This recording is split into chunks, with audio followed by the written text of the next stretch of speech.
Hello, my name is Addison McGuire, and I'm a junior here at Mount Mercy University. I major in English with a minor in creative writing.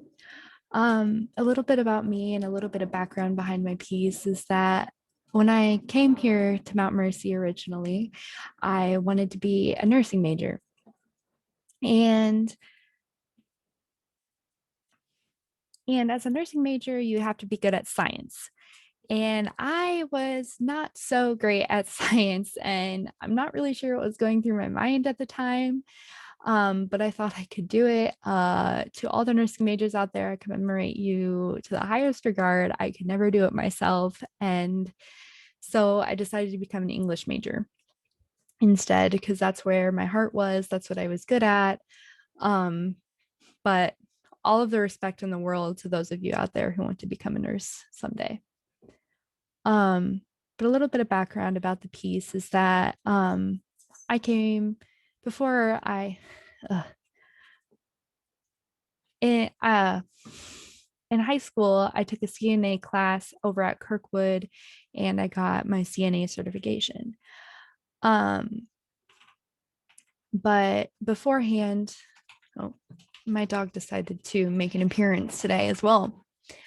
But before I became a CNA, the people that I was working for at the nursing home that I was currently employed at decided to open up a new position where they called it a nutritional assistant, I believe is what the position was called. And essentially, my job was to set up dining, like setting up plates, setting up napkins, getting coffee and hot chocolate ready for the residents. Um, and as you know, the elderly love their hot drinks. Coffee being one of them. I remember hot coffee, hot coffee, hot coffee. Um, but the other thing, this far superior beverage to coffee was hot chocolate, it seemed to be. And at this nursing home in particular, I'm not sure if all of them are like this, but I know mine, the one that I was employed at in particular, we made our hot chocolate with water. And it was just like, ordinary Swiss Miss hot chocolate packets. And then we would have these kettles full of boiling water that we would mix with, and we would give that to the residents. And I remember my first day, I was so shocked and appalled that they gave these people hot chocolate with water. And now I am currently employed at Starbucks as a shift supervisor. Um, we, of course, do not make our hot chocolate with water. If any of you guys don't know out there watching today, we make it with milk. So um, I just, this was such a big thing for me nowadays. Now that I think about it, I would never think of having hot chocolate with water. But as I sit back and I reminisce on those days working as a nutritional aide, I um, just just looking back, I remember how like that was a shock to me. Um, but enough about me. The resident that I discuss in my story, she was a particularly difficult resident. She had a lot of underlying health issues. Dementia had set in pretty intense for her. Um, she had no mobility whatsoever. So she was kind of a difficult resident to get to. She couldn't speak. She barely showed any facial expression. Um, I just remember she wasn't given as much patience as I would have liked to see her have gotten. She was a very sweet woman. Once you could finally get to her, that's not what I wanted to say.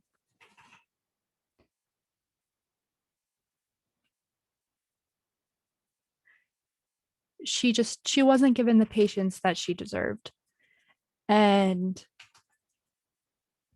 she wasn't given the patience that she deserved. And it it hurt to see some of the things that I saw in that nursing home. And I remember looking back and reminiscing on the times that I had spent with her and the other residents. Um, there was some And the looking back,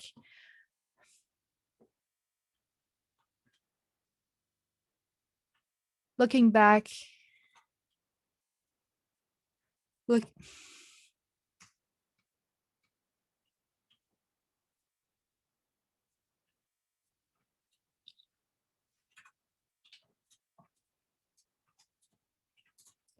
I'm just gonna move on.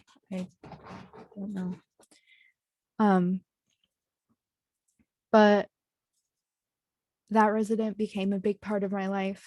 And I,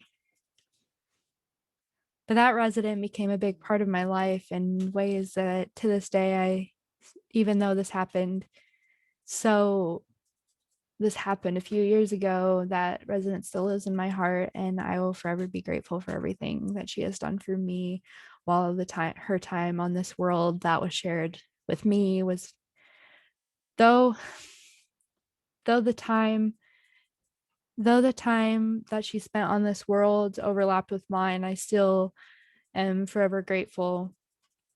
Though the short period of time that her life overlapped with mine, I'm still grateful for all of the things that she taught me. Um, and so without further ado, this is my piece, Hot Chocolate. It was a crisp December afternoon, snow gently falling on the pavement, only 2 days after Christmas. I was wearing a fresh set of scrubs from the Walmart $5 rack, still with neatly folded seams. It was my first day. I was 6 months away from becoming a nurse's aide, but the nursing home I was planning to work for decided to take me on before I was officially certified. Though I was not permitted to do typical cares like taking residents to the bathroom and the like, I was permitted to help them dine. I was petrified. I was walking into these people's home, their sacred place, and what was worse, to do a job that I didn't feel worthy to do. You spend all of your life fighting for your independence, and in the last 10 years of your life, you're fighting to keep that independence. Those are the words of my nursing professor, who is now my boss, echoing in my brain. I felt as if I was the only one that was taking their I felt as if I was the one that was taking their liberties away from them. It felt as though my job was to be my it it felt as though my job was to make them more independent. It felt as though my job was to make them more dependent, or even worse, a burden. The first day was my training day. We had just watched a series of videos on how to perform the Heimlich maneuver, how to feed a resident, how to spot pocketing, and various other signs to look for when you're feeding someone that might not be as invested in eating as you think they are. That was all a breeze. The hard part was putting what I learned into action. I had never been a particularly outgoing person. Ever since I could remember, I had always been pretty awkward and standoffish. So to be up close and personal with someone and their daily tasks felt like an overreach of boundaries. I felt as though I were not worthy to be doing this job. After all, who would want a 16-year-old child shoving food in their who would want a 16-year-old child shoving food in their face? I know I wouldn't. Once everyone was seated around the table, we students began to join the table next to the resident we were assigned to assist. The woman that I was assigned to was in a wheelchair taller than I was. She had a hollowed out look in her eyes and stared at me as if to get a closer look into my very soul. At first, it was kind of a scary experience. The last thing that I wanted to do was disrespect her and her space, so I calmly sat down and uttered, "Hi, Magnolia. I'm Addison. I'm here to help you with dinner." No response. "Oh, Magnolia doesn't speak, so just go ahead and sit next to her and continue on. You'll be fine," my instructor told me from across the room. I sounded like a scared animal. I kicked myself for sounding so pathetic. I shouldn't be treating these people as if they are different than me or my peers at this table. Why was I so anxious over nothing? By the time everyone else had by the time everybody else had finished dinner, Magnolia had barely gotten everything eaten. The only thing that she had taken was her hot chocolate, and it was only a sip. I felt as though I'd failed her, like it was my fault. "I'm sorry, Magnolia. I'm new to this, and I hope that I didn't ruin your day." I whispered under my breath, trying to avoid being heard by my classmates around me. Magnolia shakenly lifted one of her hands, poked my hand, and uttered something that I couldn't make out. I took her hand into mine and just smiled at her, hoping that she would understand. Every day, as soon as I clocked on, my job was to make coffee and to get hot water for hot chocolate to go with everyone's meals. Before I learned how to properly make a bed, I learned whether or not Edith drank her hot chocolate or coffee with her raspberry fi. And the heavens opened up the first day when I assumed that she got hot chocolate. Hot chocolate was definitely the fan favorite in the dining room at any given moment. And by Jove, those folks drank it up. Personally, when I was first told that the huge urns of hot water were used to make hot chocolate, I thought it was an absolute sin. Who could drink hot chocolate made with hot water? And they did, and they did it with gusto. The second day was no different from the time before. As the days began to string together into months, none of them seemed to change. I was always put with Magnolia. I quickly discovered she was one of the more difficult patients to handle in the home, almost never eating her food, only accepting her hot chocolate. Sometimes I would get to sit with other residents for dinner, while one of the older, more experienced aides would shove a spoon in her mouth, forcing her to accept what was in front of her. It was heartbreaking to watch. Magnolia had very sensitive teeth, as most of them were nearly gone, but most aides didn't pay that any mind and continued to shove her pureed peas, spoon clanking against her teeth, attempting to get the sorry excuse for food in her system. Coffee time, as some of my beloved residents called it, was the 15 minutes before trays were brought out. During this time, the residents would slowly start to wander into the dining room. Some were brought out by the nurses' aides that were on staff for that evening. Some slowly meandered with their walker. Everyone sat in the same seats every day. There was never any change. Possibly from an agreement that was made long before I was considered for this job, but I liked it that way. It gave me a sense of repetition in a constant busy work week. Magnolia was almost always wheeled into the dining room first, so I was accustomed to making the hot water first so that I could sit with her early and help her drink the warm liquid. She seemed extra awake that day. Her hair was swept over the side, and she was wearing her turquoise pullover dress with white flowers all over it. I poured the hot water into the flimsy brown plastic mugs, still warm from the dishwasher downstairs, the hot water swirling in with the chocolate powder. Hot chocolate made with extra love for Magnolia, as I said, setting the cup down on the table. She looked up at me and smiled the biggest smile I had ever seen in my life. A big, toothless one, probably the biggest one she'd ever mustered in a long time. When it hit me, I don't always think I had ever seen her. I don't think I had ever seen her smile before that day. She always had a tired look in her eyes, clouded by exhaustion of a life well lived. Holding up the mug to her chapped lips, she took a slow drink, pursing her lips and making a loud slurping sound. Wow, you must be thirsty. Gotta get a big drink after that long nap, huh? She grinned at me with that age-old smile again, a smile so big I couldn't help but think how many people over her nearly 100 years of life have had the privilege of seeing. I continued to help her drink her hot chocolate until everyone else was seated around us, and Magnolia had her food sitting in front of her.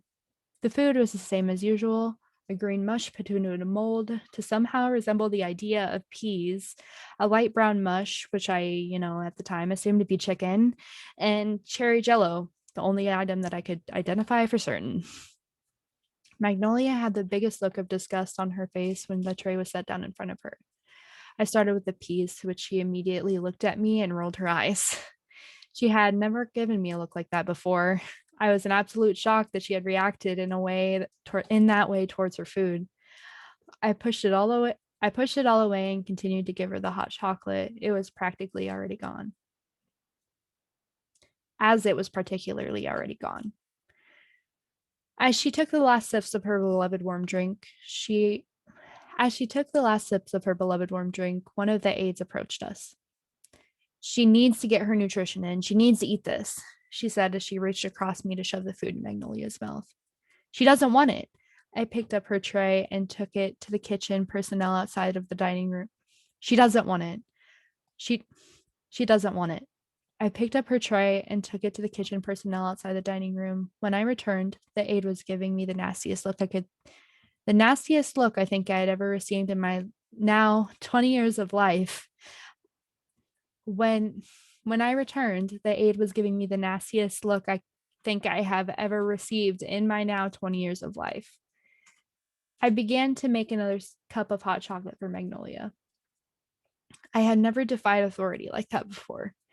My heart was pounding in my chest as I made her a glass of cocoa. I need to talk to you.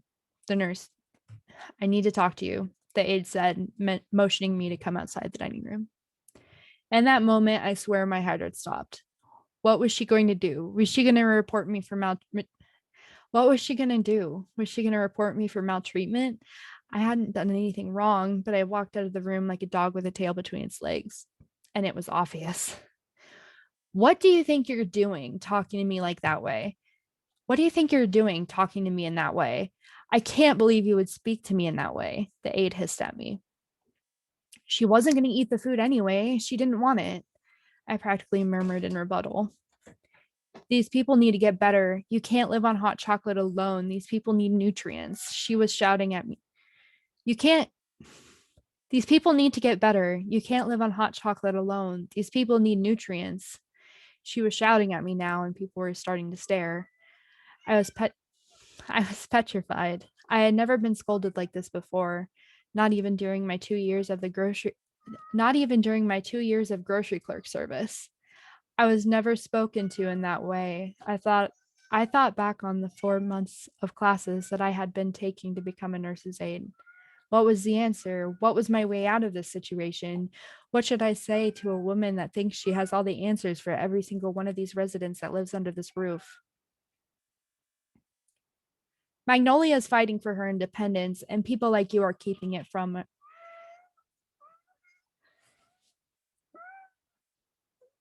Sorry to anybody that's editing this. He's being very loud and naughty.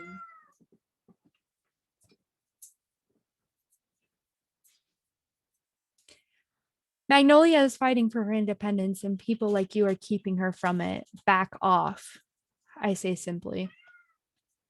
As I walked away, I was completely shocked by the amount of confidence that I had mustered in that given moment. Where did that come from? Who did I think I was? All I knew for certain in that moment was that my patient was sitting there waiting to enjoy her cup of hot chocolate, which was now getting cold, and I needed to help her finish it. I no longer work in a nursing home. Instead, I now work in a real coffee shop. And instead of serving the elderly, I serve middle aged white mothers toting screaming 4-year-olds in their back seats. What do I serve? On occasion, I still serve hot chocolate, this time made the proper way, with milk. Magnolia would love it.